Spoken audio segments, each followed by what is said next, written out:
पहले तो मैं अल्लाह ताला की ज़ात का शुक्र अदा करूँगा और उसके बाद अपने कायद इमरान ख़ान साहब का शुक्रिया अदा करूँगा जिन्होंने मेरे पर एतमाद किया और मुझे इलेक्शन में टिकट दिया। उसके बाद मैं अपने हल्के NA 154 के अवाम का बेहद मशकूर हूँ जिन्होंने मेरे पर एतमाद किया और मुझे इस मोअज़्ज़ज़ ऐवान तक भेजा ताकि मैं उनके मसाइल पर बात कर सकूं। जनाब स्पीकर, सेनेट रिकमेंडेशन के ऊपर आइटम नंबर 126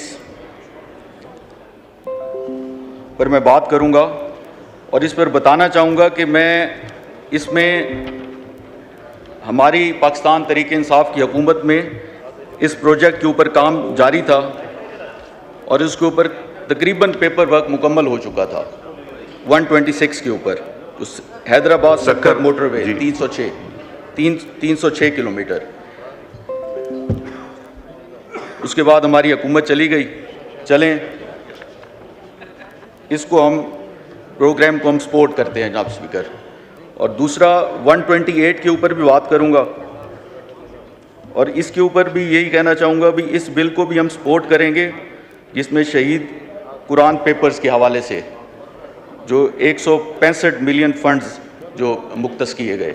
लेकिन बेहतर होता जनाब स्पीकर कि अगर हमें ये कॉपी पहले दे दी जाती और इसके ऊपर हम कुछ स्टडी कर लेते और उससे बेहतर तरीके से आपसे बात कर लेते। आपने तो माशाल्लाह अच्छी की, स्पेसिफिक आपने दोनों बातें की बड़ी।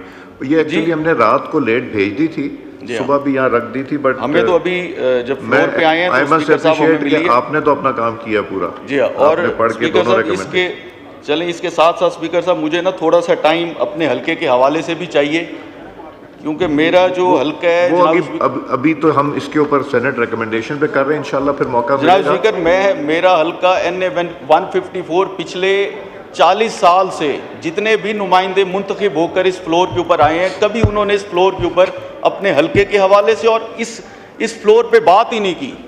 तो मेरा ये हक बनता है कि मैं अपने हल्के की आवाज़ यहाँ उठाऊं। हमारे मसाइल हैं, मेरा लावारिस हल्का है जनाब स्पीकर। मैं आपको इंशाल्लाह आने वाले दिनों में आपके विप साहब से मशवरा करके अच्छा उसके बाद रेकमेंड करेंगे, दूंगा इंशाल्लाह टाइम। जी प्लीज़ एक मिनट से। जी। और उसके साथ साथ मैं रोशनी डालना चाहूँगा जनाब स्पीकर, चलें उस पर मैं बाद में बात कर लूँगा। अभी ये सामने आया है कि 18% टैक्स जो है वो बच्चों के दूध पे लगा दिया गया है। तो ये कितने टैक्सेस हमारी जो गवर्नमेंट है वो कितने टैक्सेस लगाएगी? मतलब कि इसमें बच्चों की नशोनुमा किस तरीके से होगी अगर इस तरीके से दूध के ऊपर बेसिक चीज़ों के ऊपर टैक्स लगाया जाएगा। और आजकल जनाब स्पीकर एक बहुत बड़ा इशू जो है वो गर्दिश कर रहा है, इस पे हमें वजाहत भी अगर मिल जाए तो बहुत बेहतर होगा कि वापडा के हवाले से जो एक आम सार्फिन थे उनके ऊपर 200 यूनिट तक एक लगाया गया है टैक्स। 200 यूनिट अगर आप इस्तेमाल करेंगे तो आपका बिल आएगा, तकरीबन बिल आता था 2503,000 के करीब। अगर आप 201 यूनिट पे चले जाएंगे तो वही बिल पहुंच जाएगा 8,000 रुपये पे। तो वापडा वालों ने इस दफ़ा सुनने में ये आया है कि जुल्म ये किया है कि जिनके यूनिट्स 190-95 रुपये जिन्होंने यूनिट्स यूज़ किए हुए थे उनको ऑटोमेटिकली जनरेट कर दिए 201 के ऊपर।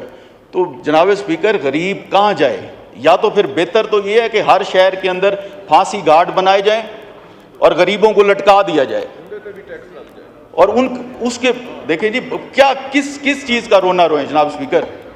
तो मेरी ये गुजारिश है कि इसके ऊपर फौरी एक्शन लिया जाए। जी ठीक। जरा किसानों को तो हमने वैसे ही मार दिया है, आज किसानों पे बात करने वाला कोई नहीं। अभी बिलावल भुट्टो साहब बात कर रहे थे तो मेरा दिल था कि मैं उठ के उन्हें कहूँ कि जी आपकी वालदा मुहतरमा शहीद ने तो किसानों का साथ दिया, लेकिन आज किसानों का क्या हाल है? गंदुम, जिस बैठक में आप किसान की बैठक में चले जाएं गंदुम पड़ी है। मकई का रेट आज से 2 साल पहले 2.5 साल पहले जो 3,000 रुपये था आज वो हमें 1500 से 2,000 मिल रहा है। गंदुम हमने 2500 से कोई खरीदने वाला नहीं। तो जनाब स्पीकर, हम कहाँ जाएं?